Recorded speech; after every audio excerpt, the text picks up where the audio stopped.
mention about Sabine in the text, but yet it is known as Sabine alone. Maybe at one time one person named Sabine had disseminated it, he had told it, maybe because of that. And Karbi Anglong is adjacent to Kondoli area. Do you know the area Kondoli? It is in western Nagaon, now in Morrigaon. Why do I bring the name of Kondoli? Can anybody tell me what is the relation between Kondoli and the Sabine alone? Can anybody guess? There are so many folklorists. I have my research scholar here, Satyajit, Prabhalika, Bhagan Bora, Purismita. These are my scholars. They are from folklore, and there might be many other folklore scholars. And all of you are folklore scholars. Actually, folklore is such a subject which all of you can claim to be the experts. So, Kondoli is the area. Yes. Anything? Any information on Kondoli?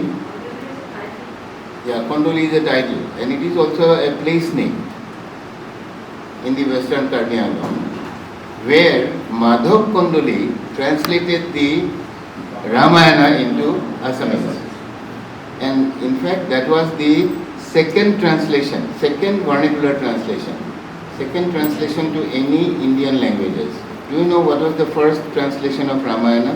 In which language? No, never. Kritibasi. Kritibasi is hundreds of years younger than Madhav Kondoli. Tamil Ramayana, Combo Ramayana was translated by Kamban, and that is the first translation in Tamil, that is Indian languages, from Sanskrit, and the first Indo-Aryan language is Assamese translation. And Tamil is what language? Is it Indo-Aryan language? No, Dravidian language. So, Madhav Kondoli's Ramayana is the first translation of the Ramayana into any Indo-Aryan language.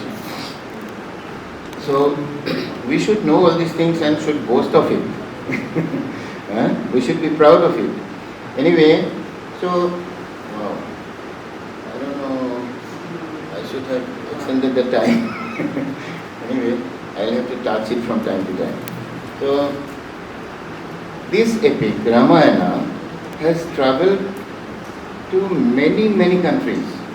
Do you know that Ramayana is, more versions of Ramayana is prevalent outside India than in India? Thailand. Yeah, not only Thailand, all the Southeast Asian countries, they have the tradition of the epic Ramayana, also the Mahabharata. So, have you heard the name of a book, Many Ramayanas? There is a book called Many Ramayanas.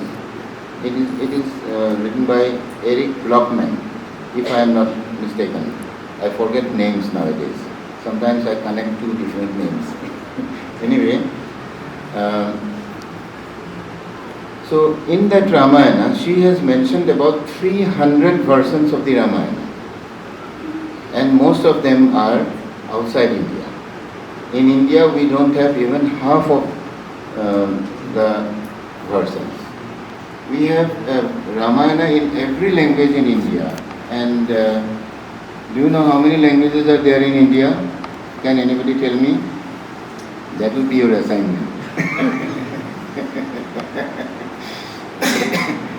Do you have any idea how many languages we have in Assam? That will be your second assignment.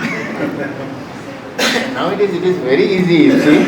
You just take your mobile phone and click it, you will get at least something. 20. Indian languages 20 or 21. No, more than 5. Yeah, there are scheduled languages and non-scheduled languages. Do you know in which schedule of Indian Constitution is languages approved? 8th schedule. Yeah. So in the 8th schedule, there are how many languages?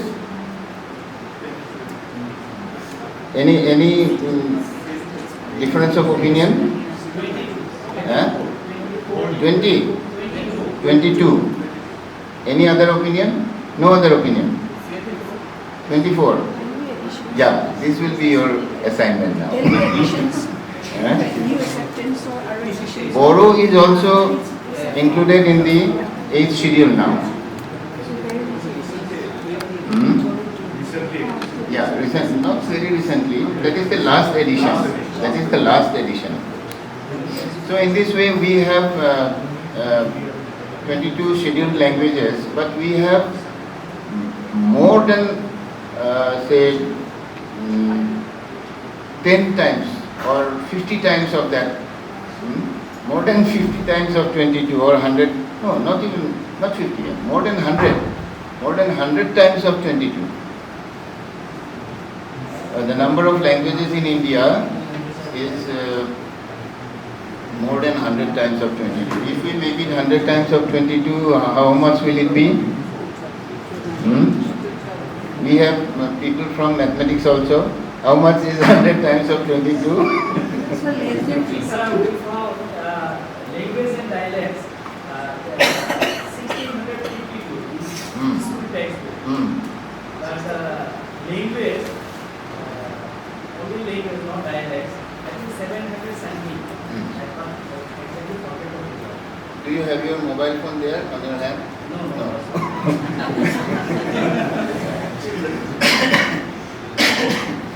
All of you can do that. All of you can serve. You will find it. Anyway, there are officially 1600 something languages, but unofficially there are more. Many languages are not even recorded. In Assam, for example, we have not recorded one language called the Man language. We have Thai language, but we have not recorded the Man language. They are slightly different. They reside in the Garo Hills and their language is slightly different and they call it Man language. It may be a version of Thai, I don't know. But then they call it Man language and their language is different from the Thai language that is prevalent in Assam. So there are many such languages which are not recorded.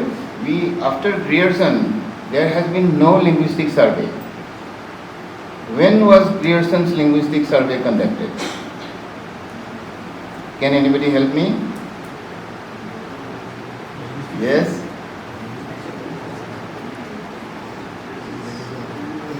Okay, that will be your third or fourth assignment. So, it is more than 100 years. And after Grierson, there has been no survey. And the censuses that have been taking place after every 10 years is not sufficient. The people are not properly trained and the data they have collected are not properly analyzed.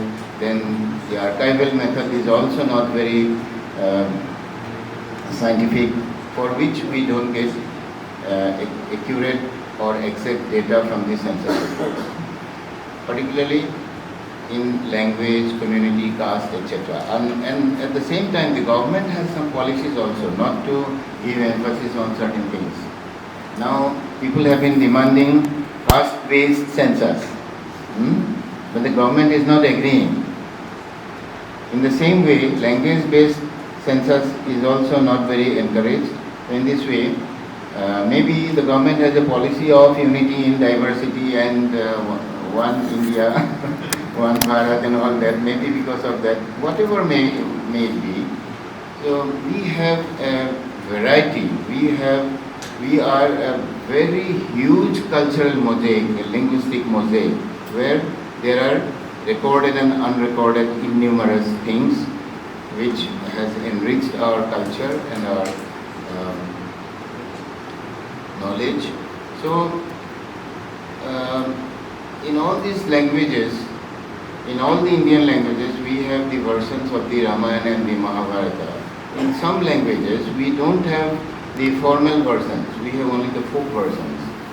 There is a difference between the formal version, the literal version and the folk version. In Mizoram, for example, they don't have a translation of the Ramayana. They have a folk tale. based on the Ramayana. They tell about Rama and Khena.